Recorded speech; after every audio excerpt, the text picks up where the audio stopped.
roasting a moment. Here we go.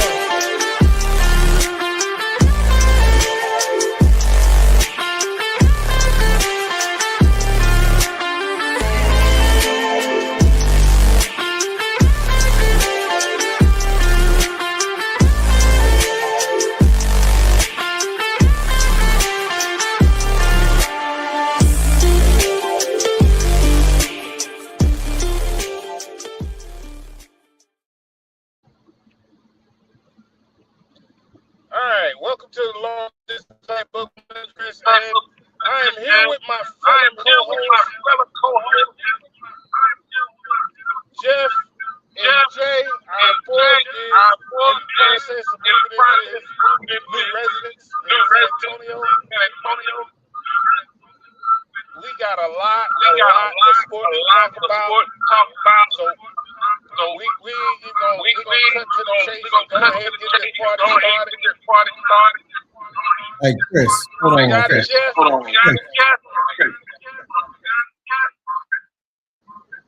Am I the only one that's hearing the echo?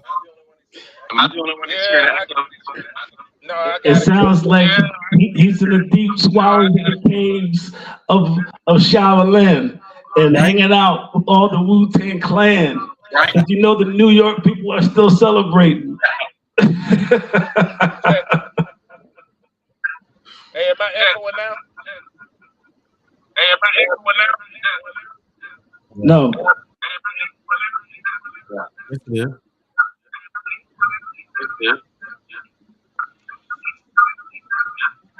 It's like a delay. Chris. Yeah, I got a bad delay. I got a bad delay. Drop out, come back in. All right, I'll bring you back. The echo ain't you. I think the echo is when we talk. All right, I'll bring you back.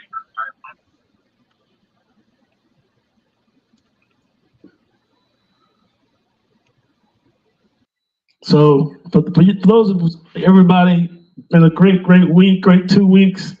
We had a little, this sun has been unbearable here for us in Europe. I'm not sure. What about you, Jeff? How's the weather been down there in Florida for y'all? It's Florida. It's always hot. Always hot. It's Florida. It's always hot. Always hot. Mm. Our other host, he moved to San Antonio, Texas. It's hot, but it's a different type of hot from what they always say down in Texas. San Antonio it seems like Alamo. I think of Alamo. I think of the desert. I think of that dry heat. Yes. We're gonna kick things off when we get Chris back. But what do you think? I mean, all these New York people, the fans, what they did to their city, bruh. I haven't seen that many. Think about this. When have you ever seen that many New York rappers together at one time? Look, never. And then,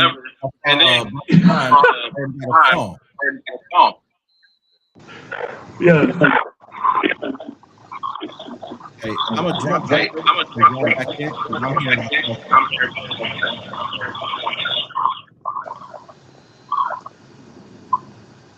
Hey, can you hear me? Hey, Chris. Yeah, I can hear you, Chris. So, Chris, I'm gonna ask you the same question that I just asked Jeff. So, you're an all-time Hall of Fame DJ, worldwide DJ, big baller. We know you. Everybody knows you. Tell me this. When was the last time you seen so many New York rappers at one location at one time when the Knicks win the championship? Can you give us something, Chris?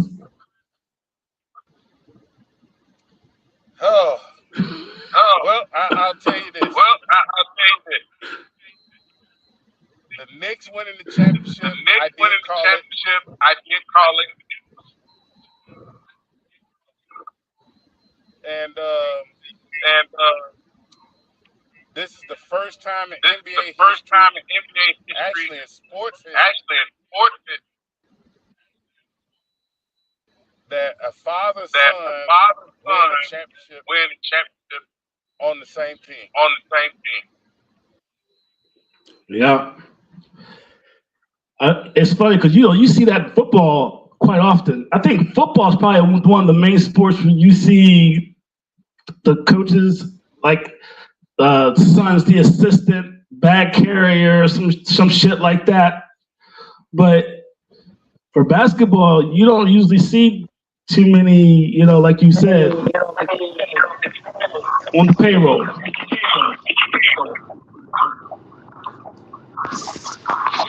Did you say bag carrier? Hey, drop me out. All right. So, like, You said did you see the parade, Joe? Did you see the parade? Yeah, I saw bits and pieces. So, we're not just talking about rappers from today. We're talking about rappers from the beginning of hip hop. Hey, but it's New York. I saw Melly Mel. I saw, LL Cool J, The Lox. I saw Fabulous. I mean, there was probably more rappers in New York at this time than was in the Crush Groove movie. And that's a lot of rapping. That's a lot of rapping.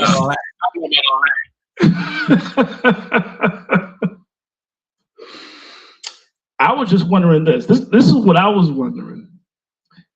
Were we going to get a 50 Cent Ja Rule ceasefire? Because they won the championship. Look, I'm telling you, if I would have saw that, I would have been surprised because you know how somebody says, "Man, I would never make up with that dude." Look, man, the only way I do it if the Knicks won the championship, I would give that dude a pass. So such. Nah, not with them. Yeah, well, you know how sometimes things change over the years, but those two were really at it. But yeah, Ja Rule was up there. I didn't see 50 though. I didn't see 50 at the little parade joint. Nah, I didn't either. Whew. So are we gonna try to bring Chris back, or is he still trying to, or he's gonna just do it when he gets to the house? Yeah, I was waiting for him to join me and I'll add him back. You want to go ahead and run through the honors real quick, and then maybe bring him back in after we do the honors? Yeah, I'm still hearing and that's why I'm Are you hearing an echo from me, or are you hearing an echo from you? I only hear an echo. No, I don't hear an echo from you. Yeah, I don't hear an echo from me. So all right. So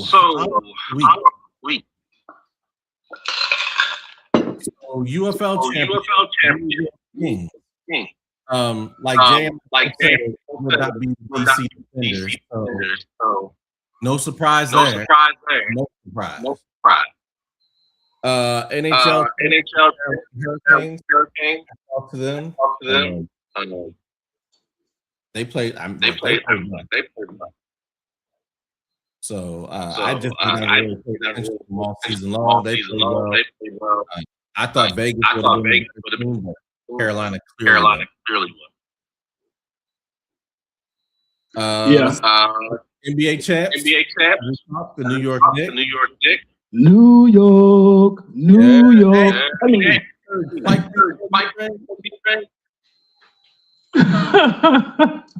mean, you got look. That's what's up.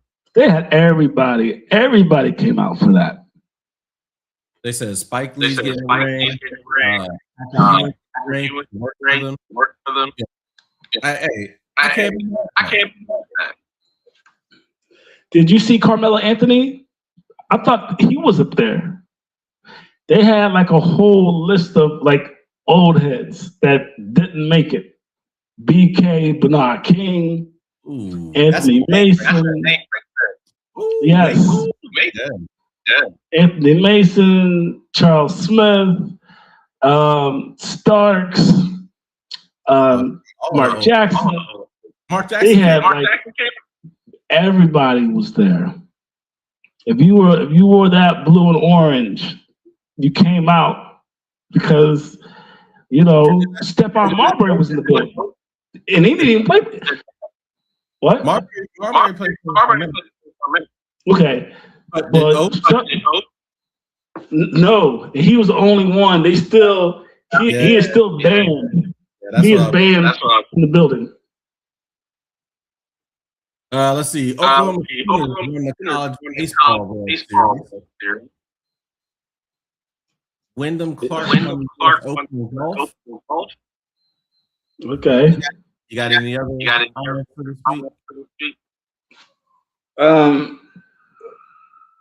Actually, I don't for right now. But if you want to take us to the red card, because World Cup. If it's not talking about the champion Knicks, they're talking about the World Cup. A lot of stuff has been going down. Can you take us to the red card report and enlighten some of these folks about what happened, what's happening, and what's probably gonna happen? All right. Yep. Let's go ahead and bring in the World Cup report. This is the World Cup edition. All right. Some of the brackets. And then we'll kind of talk about what that translates to, who advances, who still could advance, and everything else a little bit later on. So first and foremost, you got Mexico. 3 wins out of 3 games. Clearly won Group A. Hats off to them. I know their fans are really excited about everything that's going on there. I think it's fantastic for them.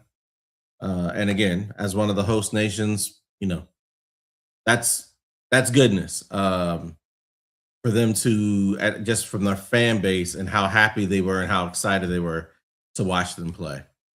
Group B, Switzerland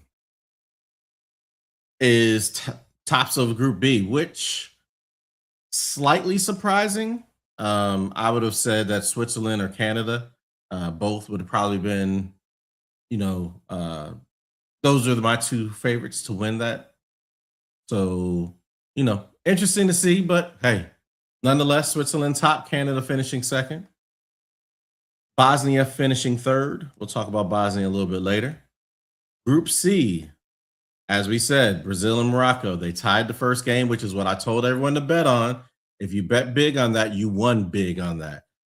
But Brazil finishes top, Morocco second. Brazil finishes top on goal difference. But again, both had 7 points. So, not a lot to pick from between these 2 teams. Scotland fell short. I don't believe that they're one of the 8 best third place qualifiers. So Scotland won't make it to the next round. Moving on to Group D, we got US finishing top of the group. Fantastic result for them again, and especially that they won the group after the first 2 games. Going into this, I sat there and said US could finish top or they could finish bottom, depending on how they played. They played their starters and they won the first 2 games, and it looked very, very impressive. And then they made, I think, 9 changes for the 3rd game because they already have qualified, and they were going to finish top regardless against Turkey, and they ended up losing 3-2 with a goal in the 98th minute. So I think the only eye-opening thing about the U.S. is that there is a huge drop-off between the regular starters and their backups.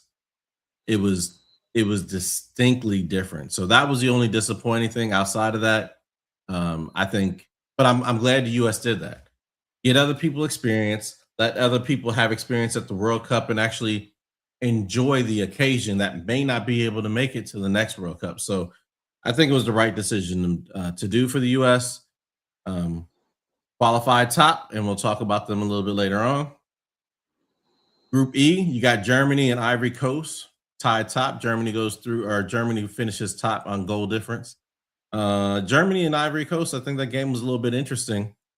I expected Germany to kind of walk away with this group, but when they already had clinched, they played all their starters, but it was very pedestrian performance. That's what I call it, a pedestrian performance. Group F, Netherlands, who we all said was the favorite. They're going to advance from that group, but I think Japan and Sweden are also going to advance out of that group. Sweden being one of the top 8 third place finishers. Tunisia, thanks for playing.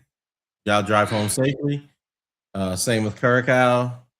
Drive home safely. Group G. So this is the one this one was the hard one for me. Again, if you bet Belgium and Egypt to tie when they played each other, like I told you to, you won big. I won big on that one. So Belgium wins this group based on goal difference, but Belgium and Egypt are both advancing. It'll be interesting to see the matchups. We'll talk about those a little bit later on. Group H, Spain. Clearly everyone knew Spain was going to win this group. But the surprise of the tournament, Cape Verde advancing into the round of 32. They didn't win a game, but they didn't lose a game. They got 3 points from 3 games by tying all 3 teams, and they advance, which huge upset because everyone assumed Spain and Uruguay would qualify. Nope, Cape Verde. If you bet that Cape Verde would make it through the the group stage into the 32, you should be able to retire right now if you bet big. Because look, 1% chance. 1% chance to make it to the round of 32. If you bet big, you're retired. Next group, France, who, in my opinion, tournament favorites. They finished top, Norway behind them, Senegal behind them. I believe all 3 of these teams qualified. Senegal is one of the top 8 third place finishers. And then Argentina. So Argentina will finish group play today. Messi is not playing, just for all those who want to tune in. Don't be disappointed. He's not playing. No point to play him. They've already qualified. They've qualified as top. They'll be top of their group. So no reason to risk him. And then we'll see how it pans out. Austria and Algeria play today. The winner of that game will qualify as second place. And then depending on the score, the other person may not qualify for the round of 32 at all. In Group K, Colombia currently leads the group with 6 points. Portugal second with 4. And then you got Congo and Uzbekistan. I believe Congo and Uzbekistan play each other. Colombia and Portugal play each other today. So that game will determine who wins Group K. So a lot still to play for there. And then in Group L, England top of the group, Ghana second, Croatia third. England, decent first performance, but they struggled against Ghana. They were lucky to get a draw, to be honest with you. I don't know if that says more about England, that they don't have the creativity that a lot of people were saying that they lacked with not bringing Cole Palmer or a James Madison, even though he's just coming back from injury, but they don't have like those creative players to come in and change the game. But we'll see. And then Ghana was surprised. So we'll see what happens here with that group. Last games today. So here are the games that are on schedule today. I think starting probably in a couple minutes here. Croatia versus Ghana. You see the betting line. It was Croatia 110 to win. For me, I'm betting Ghana. Croatia has a lot of players who you know their name, like Luka Modric. You've heard their names for over a decade. And they can always give teams a hard time, but their prime has passed. So for me, if I'm betting a winner, I'm going to bet Ghana. Obviously, there's more money to be made if you bet Ghana. But I wouldn't be surprised to see this being a draw either. So, one of two ways with that game right there. Second game on the thing, England versus Panama. As you see, there's no point to bet this game. England are strong favorites. You'd have to bet a ton just to win a little bit off of that. So there's no point even betting that game. You can bet Harry Kane to score or something like that. But, Panama's a 1-2-3, we're going home. So don't even worry about that. Next game, Colombia versus Portugal. Again, a lot to play, a lot at stake on this one because whoever wins this game wins the group. So this one's an important game. There won't be a bunch of backups. Both teams should be playing to win. Moving on to the right, you got Congo versus Uzbekistan. Nobody cares. Both these teams going home. 1-2-3 break after this. Next game, Michael Jordan versus Argentina. Argentina's going to win this. Again, no point to bet this one. Messi's not playing. You're going to have to, if you want to make bets on this, you're going to have to look for parlays or something like that because there's not money to win straight up. Or you have to bet by how many goals Argentina will beat Jordan by. And then finally today, Algeria versus Austria. To me, they got Austria at plus 235. And for me, this almost has draw written all over it as well. Neither of these teams has really impressed me throughout the course of the tournament. Austria did win me some money earlier in the tournament, but I haven't bet on Algeria all tournament long. I don't know. This is one of those that I'd really have to dig in if I was going to place some bets on it. But right now, I'm kind of shying away from that one. Okay, so that takes us to next part of World Cup. So looking forward, here's how things are shaping up. Bluetooth is connecting. What just happened? Did you hear that, Jay? Okay. This is how things are shaping up moving forward. Round of 32. You've got Germany versus Paraguay. That's already established. That's who's playing who. Not the easiest game for Germany because Paraguay can be tricky, but Germany should advance there. You have France versus Sweden. I don't think, as long as France maintains their composure defensively, I don't think those two teams should be on the same pitch together. France is like that. And then you have South Africa versus Canada. I'm probably hedging towards Canada as one of the host nations. When they've played really, really well. They lost the last game of their group play to Switzerland, I think. So that was a little bit surprising, but I still like Canada.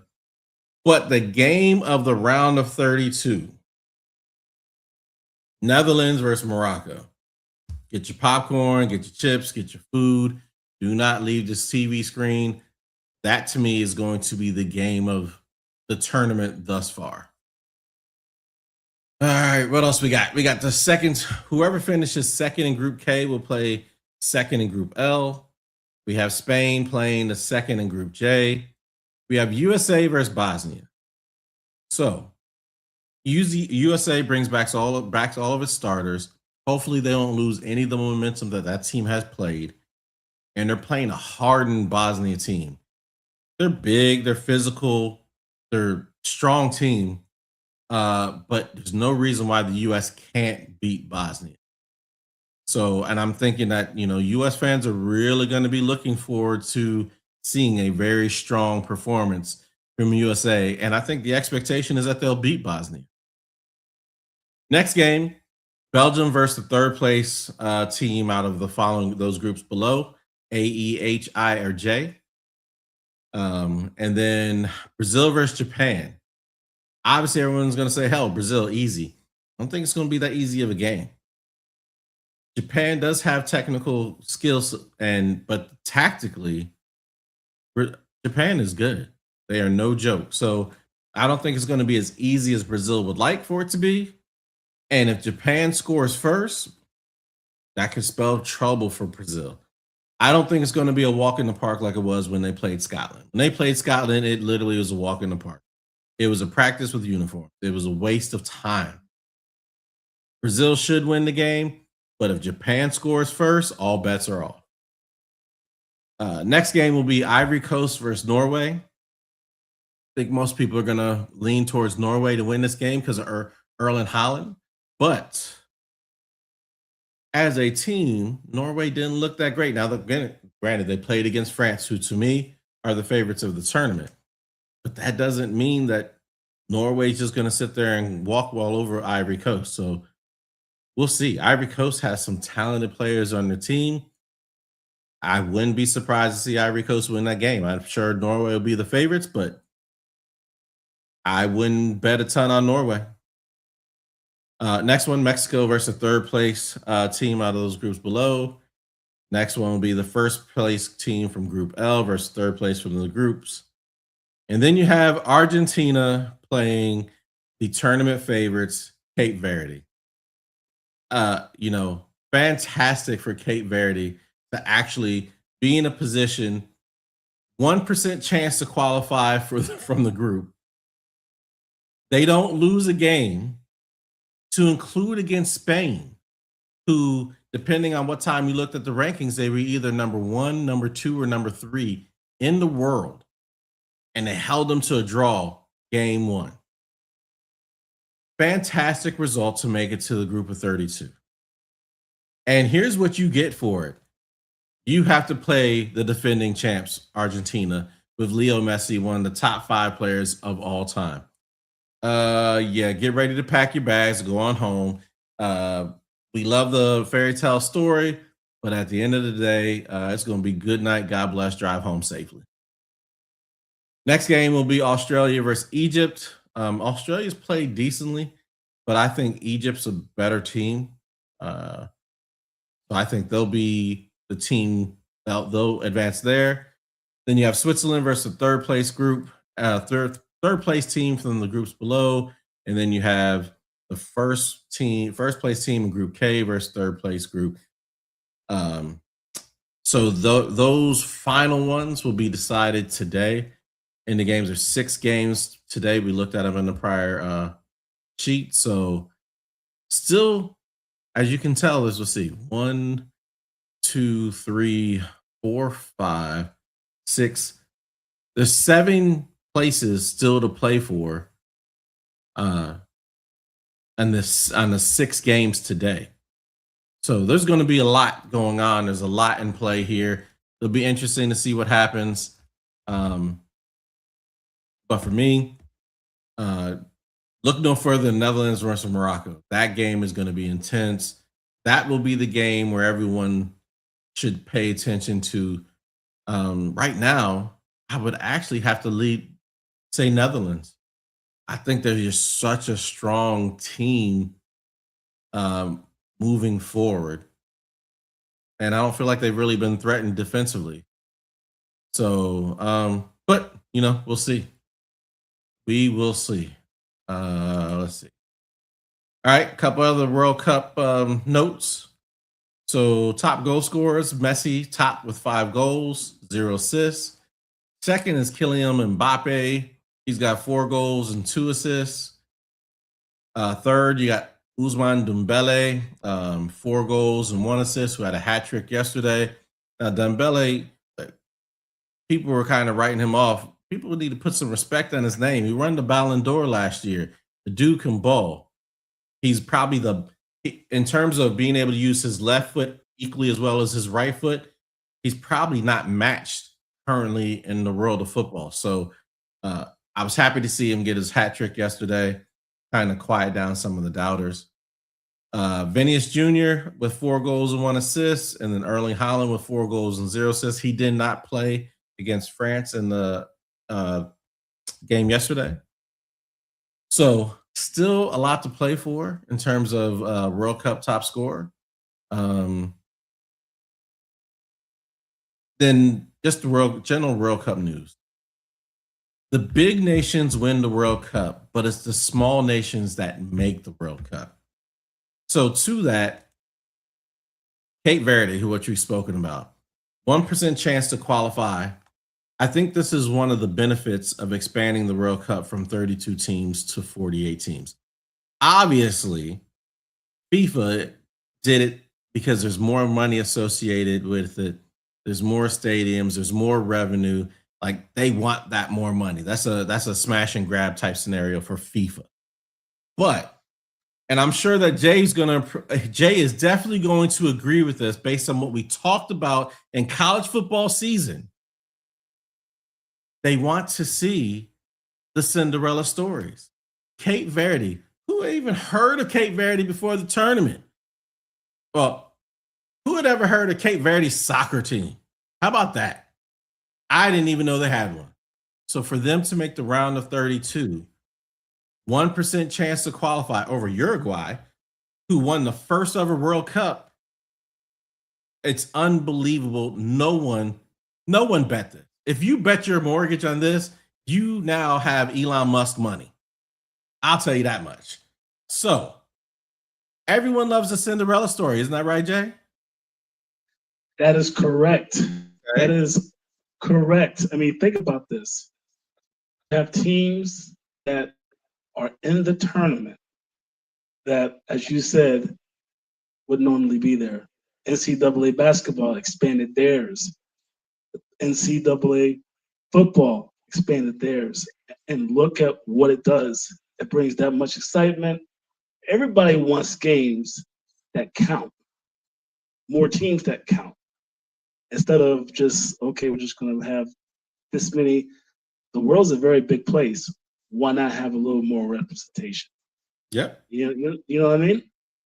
I have no issue with it. I think I'm kind of skeptical about growing tournaments.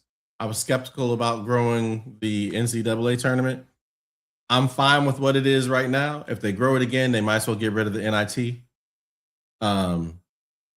College football, I was skeptical when they grew it from 4 games or 4 teams. Well, I was skeptical when they grew it from 2 to 4. I was skeptical when they grew it from 4 to how many we have now? 12? 12. I wouldn't want them to grow it anymore. The World Cup. Go ahead. For me, if you had 200, you mean tell me 16, the top team have a shot out of 200 schools?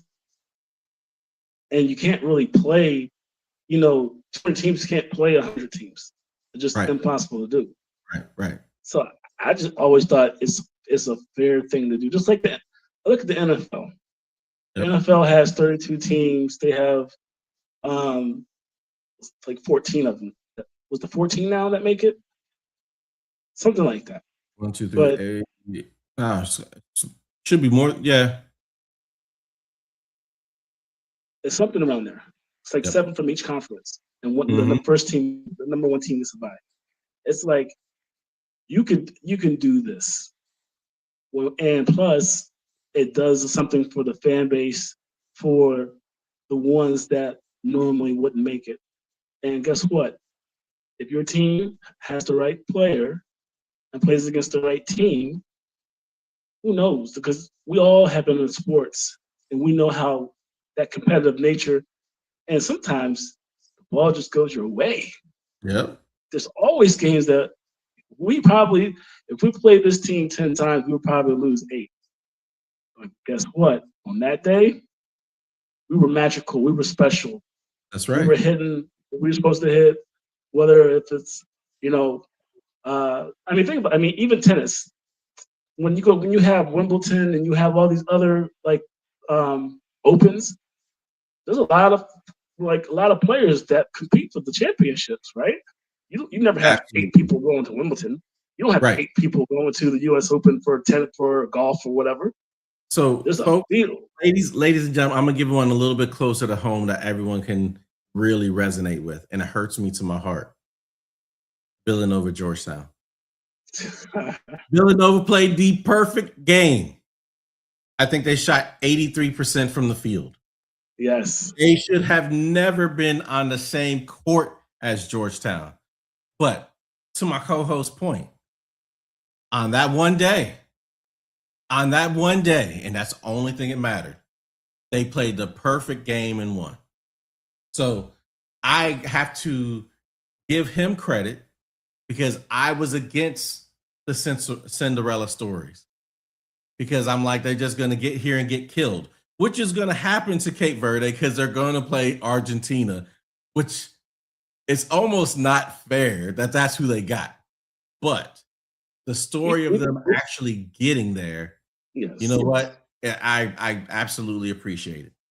But even them playing Argentina, I mean, soccer is not a game where it's 7-2 or 7. It's not hockey. Hockey, you get some of these games or whatever. Who knows what happens when they play Argentina? You know who's supposed to do what, but that doesn't mean that one player just. It's like this, and I'm not sure if it's a waste of soccer or not. Somebody like LeBron James just happens to be born in Cape Verde or Cape Verde. Just nowhere, this dude is just like unstoppable, but nobody's seen him because no one even knew about Cape Verde. You know what I'm saying? The only thing I'll say about this is it's the only reason why it's harder for that to take place is because of this. On a basketball court, on a tennis court, right? It is just me versus you. I control everything. On a basketball court, you're one of 5. Well, I can control a lot, but I can't control everything. When you're on a football field or a football field, you're one of 11. I don't care how good that one is, they're going to need the team in order to actually get the win. Because there's 10 other variables on each team. So it's hard. Of course, to that point, but what happens when for instance, you have this LeBron James type of dude? We whole team him. And the whole team covers him. But what I was going to say was, now your role players know, hey, this is what we can do to free up our LeBron.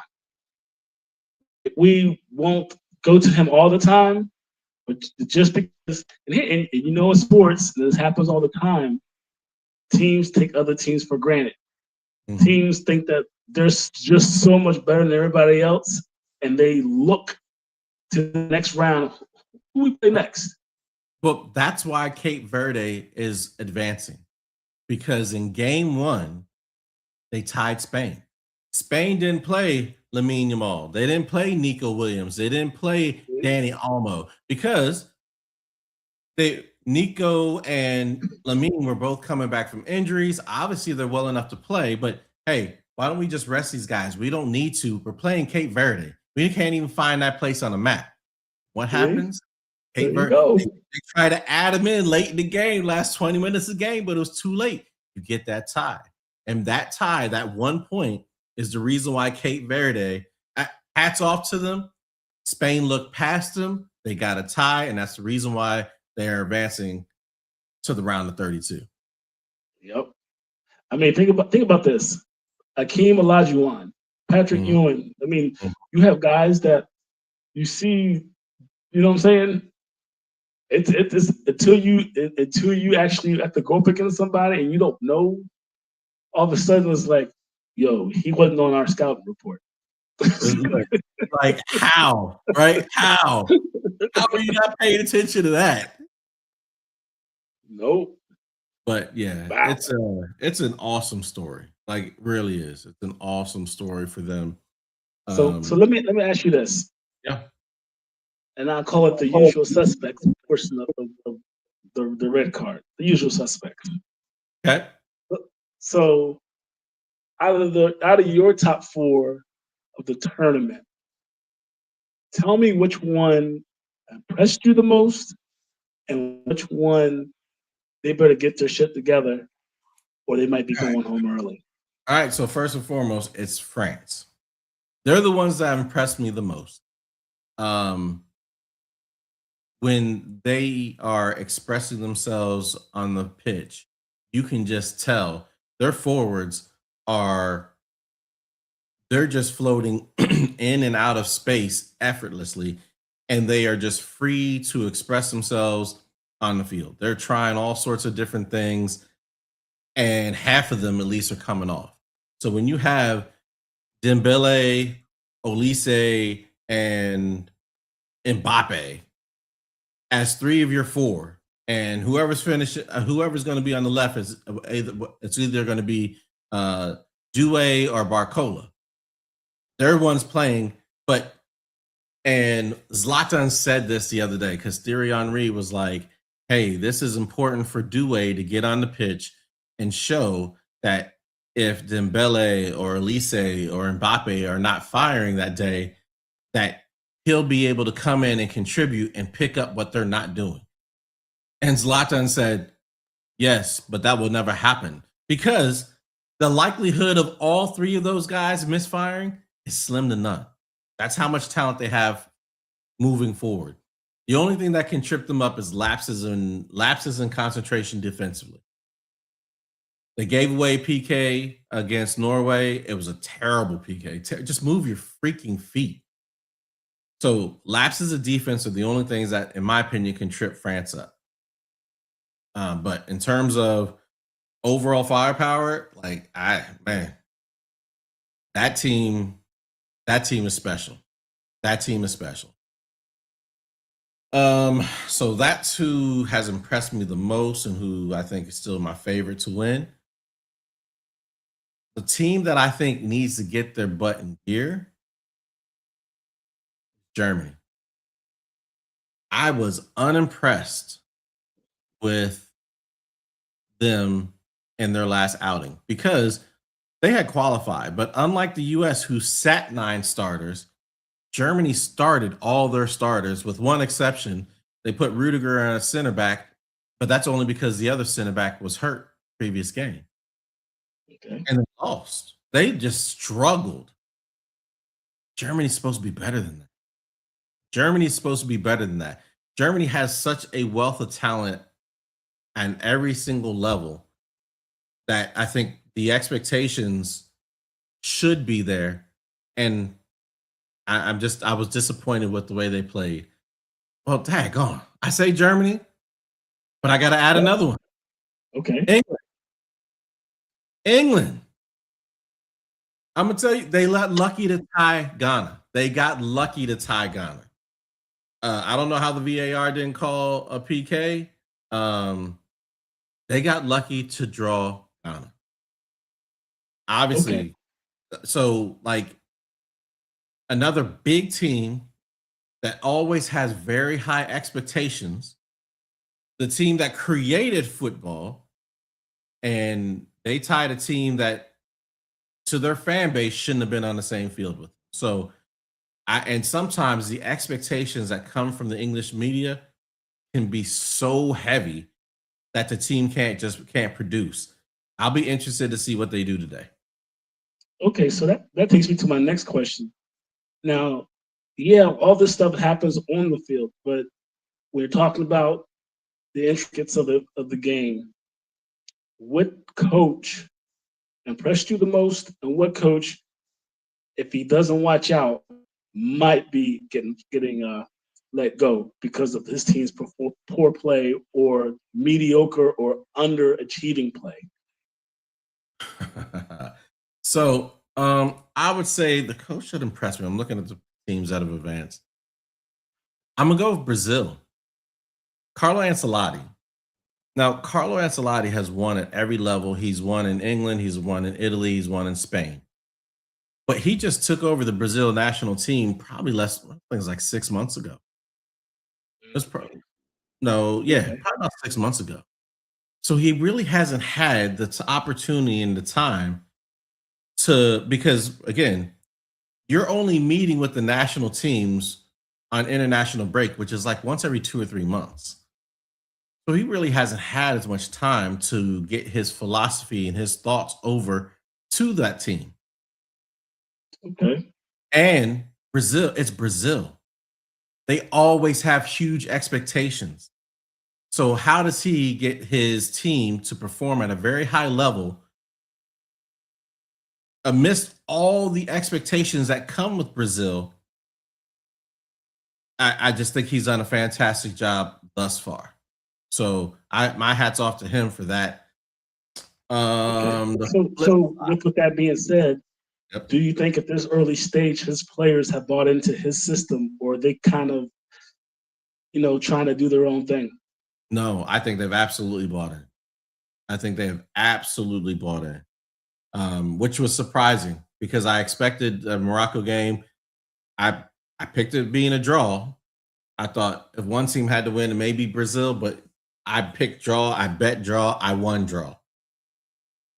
But you can see, at least from what I can tell, they've gotten better in each and every game.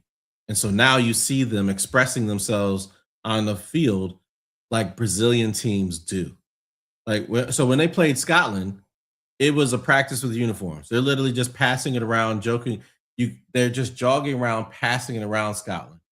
You could tell at no point did they fear that Scotland should have even been on the same field as they were. So I think from a tactical standpoint, he's getting that across, but more so because of the expectations that are with Brazil, mentally, he got that across to the team.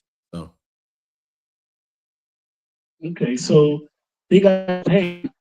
What do you think Japan strategy will be to counteract that and take that and experience the players to their advantage? You broke up a little bit, but I think I understood the question. I think what Japan's going to do, they're going to sit 10, 11 people behind the ball, and they're going to close down, but they're going to make the spaces extremely tight. They're going to say, "Hey, Brazil, you can have as much possession as you like, but you're going to have possession in zone 2, zone 3, or 1 and 2. You're not going to be in the top third. We're not going to allow you to have possession like you want. It's going to be tight. We're going to be compact. We're going to make things extremely difficult. We're not worried about you guys crossing the ball into the box and you guys winning hitters and scoring on us. We're not worried about that. You guys are going to have to get the ball in the ground in tight spaces and really have crisp 1, 2, 3 passing in order to break us down." They probably are confident that they won't be able to. Now, Okay. and then they're going to wait. Hey, wait till they get too confident. And instead of leaving 2 people back, they're leaving 1 person back. And we're just going to keep sucking them in and sucking them in. And then we're going to break. If Japan hits them on the break and goes up 1-0, it's going to be a very long game for Brazil. It's going to be a very Okay. long game, a very frustrating game for Brazil. And that's how Brazil could get in trouble. So defensively for Japan, are they good at playing that style and limiting shots on goal? Are they that type of? They are tactically astute. So they do have some players. They have a couple players that physically have some speed about them. They're not a tall team, but neither is Brazil. They are tactically astute. So everyone understands what their responsibilities are, and they're not going to make the mistake for you. Right. So as a defender, I'm a defender. When I had an attacker coming towards me, so say I'm playing against, you remember Billy Lanza?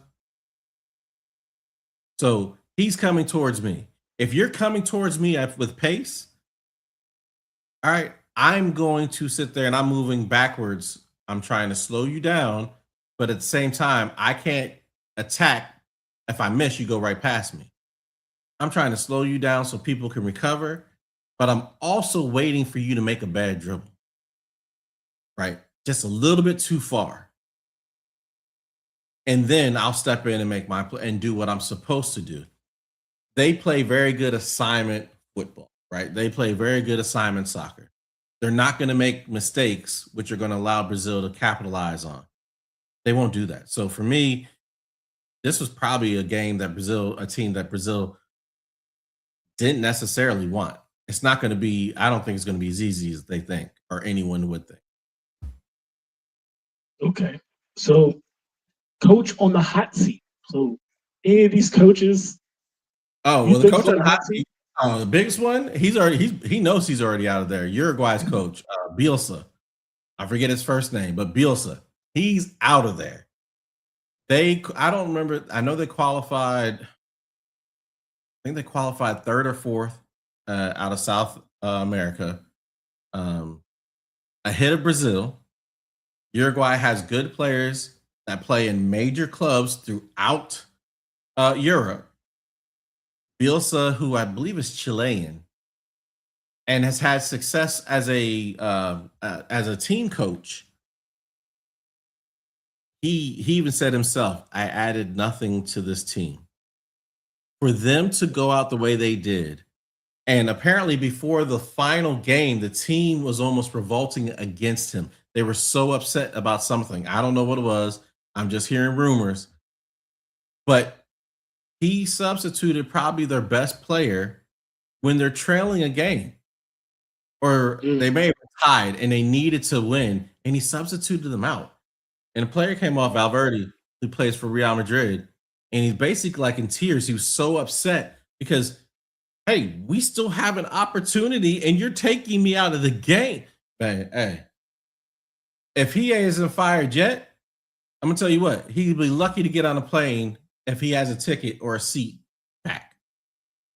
Now, do you think this happens or doesn't happen? Do you think he got like a small island or small boat, or maybe he didn't coach his best and had a little bit of money in the game or something? Right. Hey, I don't know. All I know is if this was back, when was it, 94, when the US last held the World Cup, and the dude from, wasn't Cameroon, I think the dude from Colombia scored an own goal. And when he got back to Colombia, because that was I think it was the goal that eliminated him from the World Cup. Yeah. Yeah, someone killed him. Someone killed him. So I don't think, I'm glad that we're past that. But I'm gonna tell you what, he will not go back to Colombia and reside. He will go back to Chile or someplace else. He will not go back to his country and reside. I can promise you that. He will not go back to Colombia and reside. I can promise you that. All right, I got an unusual question for you. Yep. Do you think there's any teams that made it to this next round that have a lot of egos on their team? And how should I say this? Is there a player that thinks they're better than another teammate, and you can see that when the game is being played?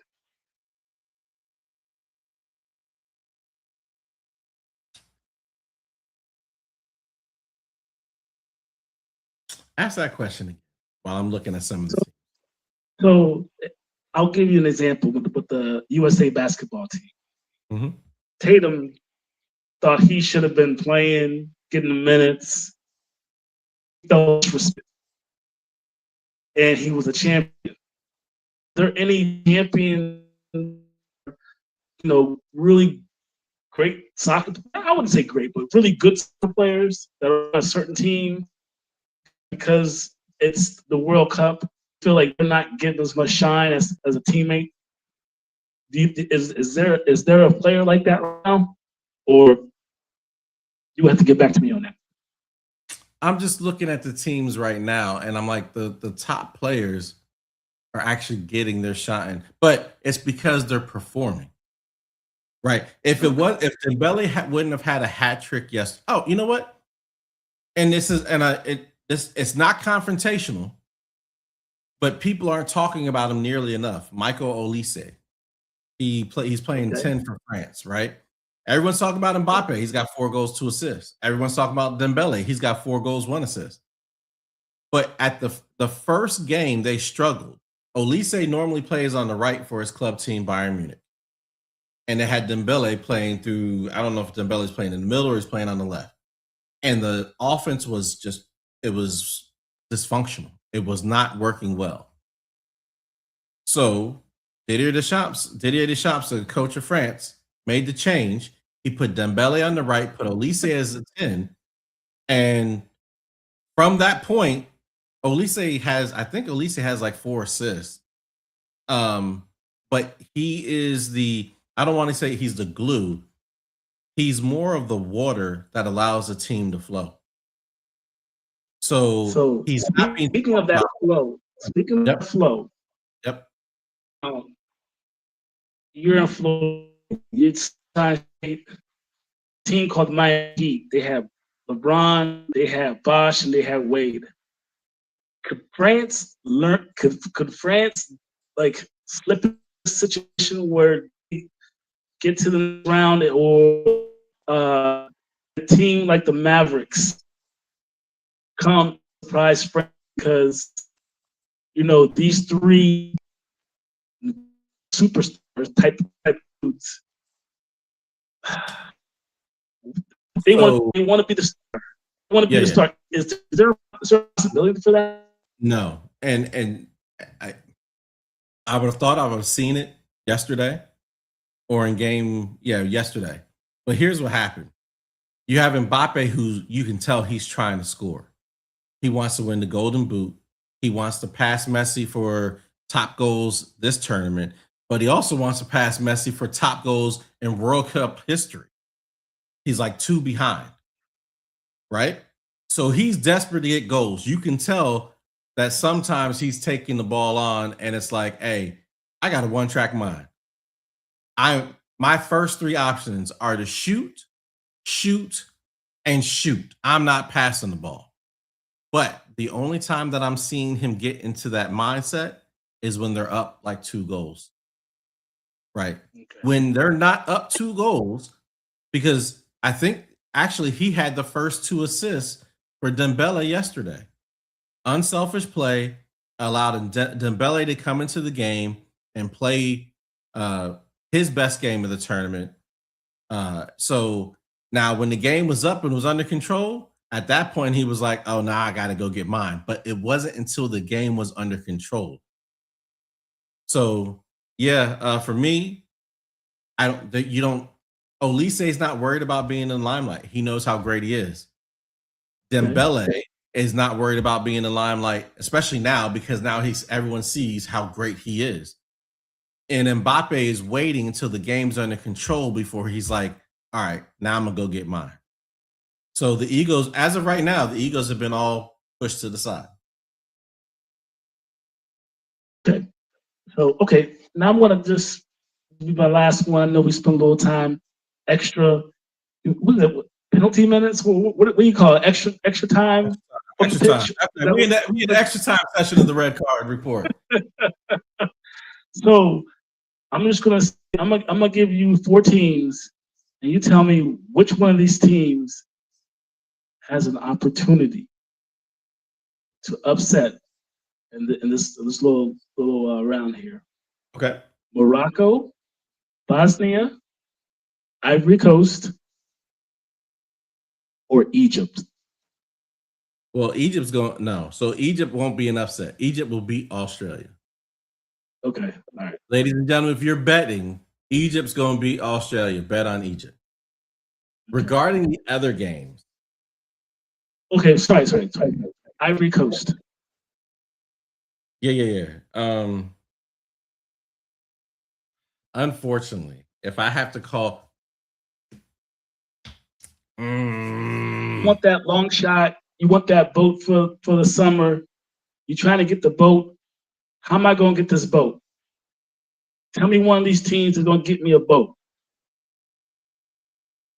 Boy. Man. I want to go out. I want to see all the fish swimming. I want to see the sharks. You know what I'm saying? Then pick Egypt. But that won't be an upset. That's not going to win you the money you want. I'm really looking at either Morocco, Netherlands, but that's not really an upset because I think Morocco may be rated higher than Netherlands. So is the Netherlands still a team they seem to struggle, but they win a lot, but they just don't have the explosive players? Do they still have that stigma? Sometimes. Defensively, they're always sound, right? Yeah, they're a team that they have a lot of really good players, but like right now, they don't have a great player. Right. And sometimes you need that great player who can take the game by the scruff of the neck and say, I got this. They don't have that. They have a bunch of really good players, but they don't have anyone who's like, yeah, I got this. Like, y'all get on my back. We're struggling right now. I got this. They don't have that. And that's what you worry about with the Netherlands. Okay. If I had to pick, go ahead. If you had to pick, go ahead. If I had to pick, it'd be Morocco over Netherlands. Bosnia over US could happen, but I think the US is playing really, really well. I think we'll be able to, I think our speed and our pressing will be able to beat Bosnia. Morocco over Netherlands, I would not be, I put money on Morocco beating Netherlands. Okay. And for our viewers that are casual soccer fans, come in. So you have like, I'll just go down the list. Netherlands, Sweden, Norway. Here, I'm gonna back up the slides. I'm gonna back up the slides. Okay. Okay. I'm just looking at those 3 teams. Sweden, Norway, and the Netherlands. They are cold, and Germany, cold weather places. This heat wave, I'm not sure how the heat is there. Does the heat wave affect those teams' play, or are they okay playing in this type of weather? Well, I think they're okay playing in this weather because they all play on club teams, right? Whether you have weather like this, right? Best player in Norway plays in England. Best player in Sweden plays in England. Best player on the German team probably plays in Germany, right? Now, I think the thing that helps them is, they came over to get acclimated with the weather. So Germany is currently their home base is they're at Wake Forest and Winston-Salem. Right? So they've had time to deal with that heat. I'll put in my little 2 cents here. Go ahead. So you'll have their stars, Mhm. 1 or 2 or 3 or whatever per team. But you got to think about the rest of the team that were born and bred in them cold ass weather places. I've been in Germany for a long time, and my God, months out of the year it's cold, rainy, and it's not. It's not. They don't have that heat. It never gets Maybe hot like that in Germany. Maybe for about 15 to 20 days out of the year. But see, That's it. But that's all it is here. Not like what I'm saying is, if they can deal with it for the 15 to 20 days. No, I'm talking about they don't have to run in it and battle in it. And then, so I guess what I'm trying to say is game pressure, game time. You know how game speed is different from practice speed and this, that, and the other. And even you see it in the NFL when teams come to Tampa, Jacksonville, Miami in September, even in October, and it's in the 90s, and they're dehydrated. They're not used to putting that much fluid into their bodies to compete at the highest level. I just wonder, do the second half of the starters, do they feel that? And is there an advantage for the teams that play that are nationally in warm weather countries? Yeah. I mean, obviously, if you're used to the weather, that's one less thing that you have to worry about. But I'll equate it to this. When you have someone training for like the Boston Marathon, right? A lot of times, especially the African runners, they will train someplace in altitude, right? Because it's harder on your lungs in order to get the air in, to get it throughout your body, right? That's not what they're going to run in. They're not going to run in that altitude, but they're practicing in that so they can be prepared for the Boston Marathon. These teams and the amount of money put in these teams and these players in terms of nutrition, in terms of how they monitor. You notice every time they take their shirt off, they got the monitors, right? They got the little monitors around there because all that information is going back. Some people are looking by that clipboard. They know how many sprints that an individual player has done where they've passed like the 90% threshold. They also know how many times that player can do that in a game before they get into the critical zone, where at that point they like, I gotta sub this person out. Like, so they have that level of information. The only problem, to your point, is that may come a lot sooner rather than later if they're playing in really, really hot temperatures. So yeah, a team, if they're playing in, say they're playing in Texas, right? At that dry heat. Paraguay gonna be a lot more comfortable in that dry heat than Germany will be. Absolutely. Right? Same thing with Morocco and Netherlands. Same thing, right? So it absolutely can play a part. I'll just say that teams nowadays are a little bit more, they're a little bit more prepared, but they're also they're proactive in terms of looking into the data to see how much stress someone has put on their body and their muscles. And that's the worst part of the World Cup, all the hydration breaks. Bruh, come on. I'm sorry. I can understand a hydration break when you're playing in Texas, if you're playing in Miami and it's 95, 98 degrees and it's huge. Yeah, I get that. Do a hydration. But when you're playing in AT&T Stadium and it's closed and the AC, you don't need no hydration break. It is a marketing tool. They go straight to commercials, more money, more money, more money. I hate it. Hate it. Yep. All right, I'll let you off the hook. I know I should ask you a lot of questions. I know it's kind of unusual, but you know this is the World Cup. This is what we do. But just to think, get a little bit more information and get a little bit more in depth in how the tournament is going to go. Because you know what, as these teams drop off, the games are going to get more serious. The games are going to get more competitive, and this is when your stars are supposed to come out and they're supposed to shine. So, Yep. So we went through this, and then obviously, hey, everyone just have respect for everyone else. Everyone's a person, right? Oh. Right. Thanks for joining us on the Red Card Report. Appreciate it.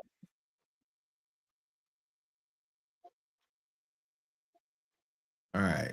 You want to take it to a commercial break? Yeah, well, he's taking us to a commercial break. Usually we do, but last night the Chicago Sky had a WNBA record. That's right, a record for most assists in a game. 38 assists. That was the largest number of assists in a WNBA game in the history of the league. Pretty amazing. Yeah. You know what? I got a question for you now, since you brought it up. Caitlin Clark and all the fanfare about all the fuss about her not being regarded as a top 50 player of all time in the WNBA. Is it legit or illegitimate? You got to put the time in. She hadn't been there long enough. Well, okay, then someone's gonna say, "Well, what about Angel Reese? Why is she on?" It's legit. I don't think she's top 50 either. Well, I'm just saying. Angel Reese is on it. That's okay. Well, I don't think she should be on it either. Okay, you being. I think it's disrespectful to all the rest of them that came through, that put in the work, that put the time in, that got championships, that put the work in, that shined on a big scale, won multiple championships. And they haven't won nothing yet. I agree. I agree. But I will say this. What Caitlin Clark has done from a marketing perspective for the WNBA is fantastic, right? The amount of viewership that she's helped garner the league, and it's how it's been able to highlight other fantastic women who are currently playing right now. So, like, she got her shoe deal. Now Asia Wilson got her shoe deal. Like, I think it's fantastic, right? Angel Reese got her shoe deal. Fantastic. Yes. But the element of viewership that has been brought in to the WNBA has also brought in an element of, say, racism. Unapologetic. You know who she reminds me of? You know who she reminds me of? Who? As in the hype machine. Good night, good night, good night. So a league that was around for a long time that people liked, but it went bananas after this person came into the league. It just elevated the viewership. Everybody was watching, and a certain type of Americans followed behind it. And I wish I wish we had the ability to play a track, and I would play the song. And I know what it was. It goes something like this: I am a real American, fighting for right and back again. Oh my goodness, man! That is the energy that Caitlin Clark brings. Hey, am I right? Because people love wrestling before Hogan. So what? But once Hulk Hogan hit, yes. Oh yeah. But again, like you said, that's that energy. Oh, come on, Jay. He done froze up on me. Yeah, so to my co-host point, absolutely. She's bringing in that Hulk Hogan vibe, that Hulk Hogan fanfare to the WNBA, which is, by all means, it's great for the business of the WNBA. It's great for all the ladies of the WNBA because the more proceeds, the more pay, the better the accommodations in terms of flights, instead of now they got charter planes rather than sitting back in commercial, all that stuff. So, and as professional athletes, they should get that. And I think it's great that it's finally gotten to that point now that she's here in the league. It's somewhat disappointing that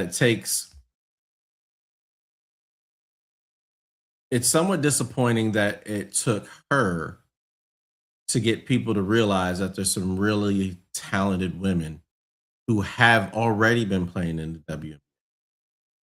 Like, Lisa Leslie is the truth. And if she continues like this, she may go down as the greatest of all time.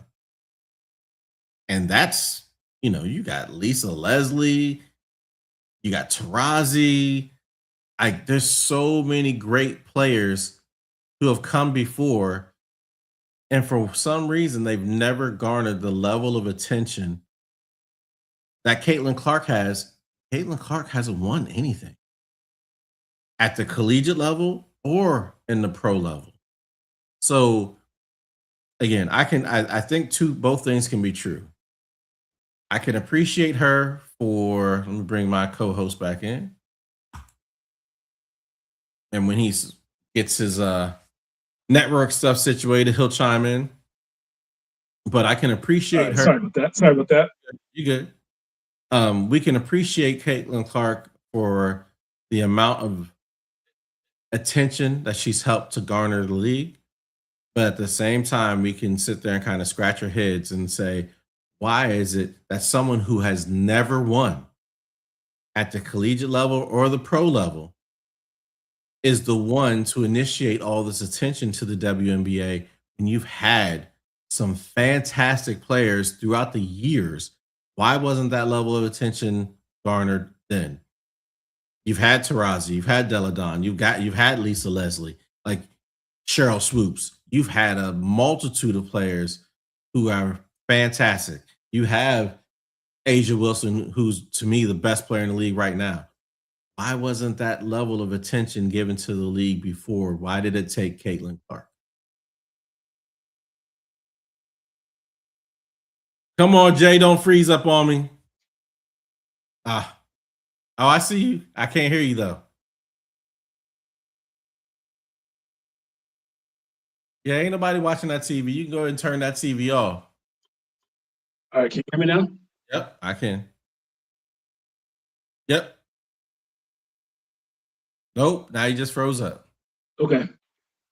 Yep, I hear you. You there? Yep.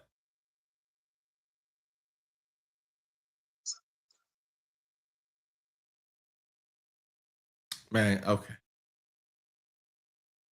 We'll remove him from the screen. We'll bring him back in a little bit. Stuff over here. See a couple of things that we want to talk about today in the long distance playbook. Okay. What else do we have going on?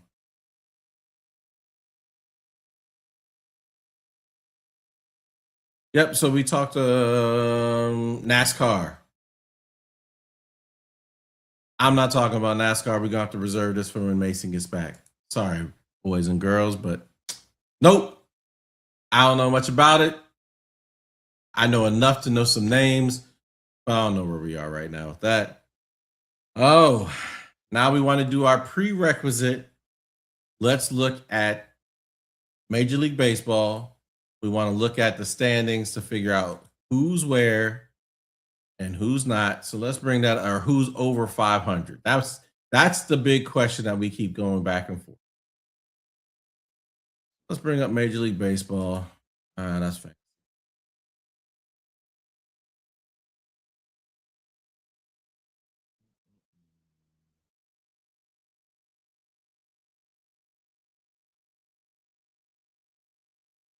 Which of the Dodgers still are? How about that?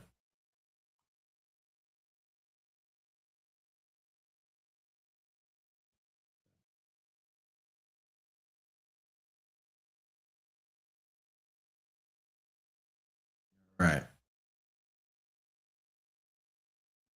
All right. So looking at this, and Jay will get in here when he gets. So in the AL East, you got the Yankees still over 500.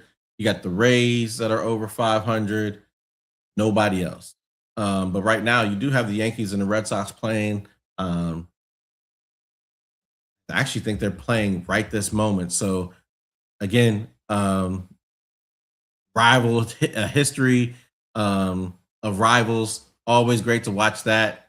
I think I was watching a little bit earlier, and the Red Sox had some yellow uniforms on. I have. Hey, what's up, Chris? What's going on? All right, I'm just going through because Jay keeps dropping out. So we're going through up here comes Jay. But we're going through the or more like me, I'm going through the Major League Baseball standings. We just went through the AL East. So now look at the AL Central. You got the White Sox and you got the Cleveland Guardians, who are both over 500. In the AL West, you have the Seattle Mariners. You know what team I didn't mention, Jay? What happened to the Oakland team? They I didn't mention them for a reason. They climbing, but they climbing the wrong way. They underwater. You know what happens when you go underwater? Bloop, bloop, bloop, bloop, bloop. That's they underwater. That's what's going on. Sorry, Jay. What team is that? The Oakland Athletics. They're underwater. That's what Chris asked. He asked what happened to the team in Oakland. Moving on to the NL East, we got the Atlanta Braves, and we have the Phillies and the Miami Marlins. Surprise. That's really surprising. That team has been habitually very good. You know why that don't surprise me? Why? They always have a young team, right? Yep. But they got a good pitching staff that they actually developed, and all they doing is making sure Sandy Alcantara, all he needs is he just need a little help, man, and they for them to get hot, they can actually do some No, damage with that young team. they're a Major League Baseball farm team. Yeah. Hey, That's they just don't know how to keep them signed. nope, not at all. All right, moving to the NL Central, you got the Milwaukee Brewers, you got the Chicago Cubs, who are who's the Chicago Cubs over? Oh, they're over the St. Louis Cardinals. Oh, interesting. I think somebody called that a few weeks ago. I don't know. Maybe my memory's a little bit fuzzy. I'm getting a little bit old, but you know. I just tell Go ahead. I just tell it like I see it. You know, I know how things plays out. You can have a lot of teams over 500 in April and May, but when June and July get there, you're gonna find out who's really doing it. Yep. And then let's see. The Pirates are at 500. And then moving on to the NL West, we got the Dodgers, we got San Diego Padres, and we got the Arizona Diamondbacks. If your team wasn't mentioned, that's because they're not over 500. So contact the GM, tell them to make some trades, tell them to stop stealing money and actually invest into the team like Cincinnati Reds. Yeah. Let's see. All right. Moving on from Major League Baseball. Oh, Wimbledon. So Wimbledon begins, or has it already started? I think it begins this week. I can't tell from this note. June 12th. I think you meant July 12th. Well, it's hot enough. We always know Wimbledon's always hot. So, and Danik Sinner and Iga Swiatek are the two number ones and probably the favorite to win. WNBA season kind of chirped on that a little bit earlier. Oh, you know what? The next subject, and you know what, Jay? Jay dropped out. I needed him on this segment. Look, for the first time in probably the past 5 or 10 years, the Washington Wizards actually did the right thing and drafted the right person. The first time in the past decade, the Washington Wizards have actually made a smart basketball decision. Am I wrong? You're not wrong. I think AJ DeBonzo is a generational talent. So now I didn't like the money that they signed Trey to, because Trey may be a bucket, but on the opposite side of the court, he a liability. He's a liability. So you're absolutely right. But he's definitely a liability on the defensive side of the ball. Yes, indeed. So the question, here's the question. Yep. What you gonna do with Anthony Davis? 10 man? Mm-hmm. Well, yeah. If you don't let him walk, you got to get something for him. In my opinion, I'm trading him already. I'm trading him, and then when mid-season comes around, I'm trading Trey, because you can't trade him right away. But I think mid-season, if you just sign him, you can trade him. I'm trading Trey. I want to build a team around. It's that max contract. Yep, I want to build a team around AJ DeBonsa. I want draft capital, I want some low-cost veterans teach them how to play the game the right way. That's what I want. Well, here's the thing, right? And you're not gonna be happy. I'm gonna say this. Y'all have some young talent on that Y'all, team. y'all, Yeah, don't say y'all. the Wizards. I'm a Bullets fan. I ain't a Wizards fan. I'm a Bullets fan.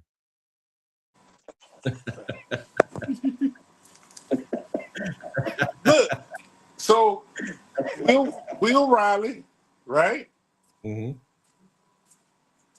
He's good. He can be a bucket, right? Then you got they traded old boy.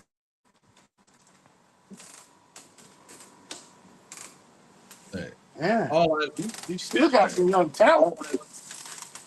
I want the Wizards. You still got some young talent. I need the Wizards to stockpile talent or draft picks like Oklahoma City. Like how you gonna win a chip the year before last and still have like 11 first-round draft picks? Hey, they got the hustle there, bro. They do. They do. So the That, first thing I'm doing look, as the Wizards, but that was a hustle. yeah. If I'm And the they Wizards, and they think they drafted the Wimby stopper. yeah. That Mara guy from Michigan, the big dude from Michigan. Yeah. Look, if I'm the Wizards, the first thing I'm doing is trying to sign away the GM from Oklahoma City. I need y'all to build me a team. I'm gonna trust your process. I'm not gonna trust the process that we saw in Philly because that was trash. But I'll trust your process. Not only did you win a chip, you got a top 3 player in the league, and you got talent for days, and you can keep just reinforcing over and over and over again. So that's what I'm doing. If I want to actually straighten out my franchise, and that's the look. It's when Washington, to its core, is a basketball town. They loved the Redskins back in the day when they had Riggins and Theismann and what they call them, the Fun Bunch or the Happy Bunch with Gary Clark and Art Monk and Gary Sanders, Ricky Sanders, and I forget what they call their offensive line. Called the Hogs. Yeah, but with even as good as they were then, it's still a basketball town. So do something with that. True. You got, hey, what, Georgetown? What's the other college there? In the DC area. You got Georgetown, you got George Mason, you got George Washington. Right around the area. Well, Maryland's not that far from there either as well. So see? You're right. It is a basketball town, but they ain't had no championship in a long time. Long time. Yeah, I'm looking at some of the players from the draft, see if anything sticks out. Honestly, I like But the draft pick of Keegan Wongler by the Clippers. yeah. Oh, surprise. Hey, ladies and gentlemen of the audience, can y'all have one guess of where Keaton Wagler played collegiate ball? Anybody? One guess?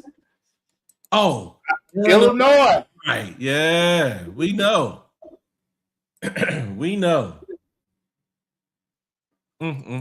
Illinois. Yeah, hey, ladies and gentlemen, I'm not saying he's not going to be a good player. Obviously, he's a good player because he's picked with the 5th pick.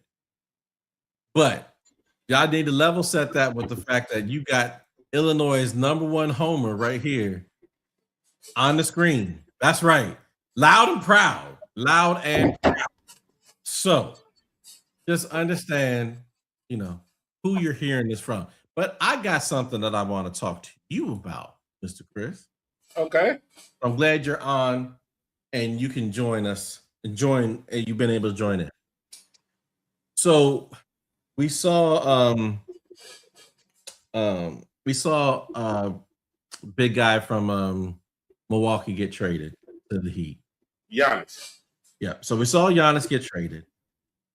But one of the problems with the Giannis trade was while Miami was the favorite, Boston came in late. And one of the players that Boston was apparently proposing in the trade was Jaylen Brown. Yes. Now, apparently, Jaylen Brown is very disgruntled in Boston. And in my opinion, he won't be a Celtic next year. I think that relationship is damaged beyond repair. I think they're going to try to go their separate ways. I just don't think Boston's going to get near the 4 picks that they want, 4 first-round picks for him, because everybody already knows you don't want him. I agree. What are your thoughts? So here's the mistake they made, right? And I'm going to say both ways. Okay? You didn't. Okay, so first of all, you shot your best shot to try to get Giannis into Boston. Jaylen Brown was the shot because you're not trading Tatum. He's too young. Why? Whoa. Okay. They're 1 year age difference. Yes. Brown's 29, Tatum's 28. Tatum has had a severe injury. Brown has had none. But carry on. Okay. All right. You're not trading Tatum. Tatum right now, he's kind of the face of the Celtics. You see him in everything. Jaylen Brown, and I'm saying this, that's your next Jimmy Butler. Okay? So now, what I think where Jaylen Brown messed up at is, yeah, he was a little disgruntled, and he took it public. But did he? Yes. Yes. He could have. I didn't hear anything that he said. Now, here's the even funnier part, right? He's disgruntled. Mm-hmm. Right? I'm not sure because I don't have my stats up, but how many years he got left on his contract? 3. Right? So Boston already know now, even if they kept him for 3 years, he's not going to re-sign. Well, it depends. Because when you're able to stay with your team, that max level money hits different. It does. It does. Right. But he's so disgruntled, right? Yep. Because not there, he is a NBA championship MVP, right? He got them to the playoffs this year while Tatum was out, right? So he has the resume. Now he's disgruntled. Who's gonna want to take him? Not for 4 draft picks, right? But now, go ahead. Now the Miami portion of this, I think they gave up too much. So let's not get to the Miami part yet. I'm gonna go back with I think, first of all, I would rather have Jaylen Brown than Jason Tatum. I think Jaylen Brown plays ball on both sides on the court. I agree, and they play well together. Yep. So that's the first part. Second thing, and I think this is the part where his feelings get in the way. This isn't the first time that he's been offered in trades. So wait. And so he's sitting here thinking, wait a second. I was the MVP in the Eastern Conference Finals, and I was the MVP when we won the chip a few years ago. And I carried this team this whole year while Jason Tatum was recovering. And we get in the playoffs, we play a team, Philly, who gets hot at the wrong time. At the wrong time. Right. And then, but it's 3-3, and then Tatum's hurt and they can't play game 7. So what we've done is we played one way all season long.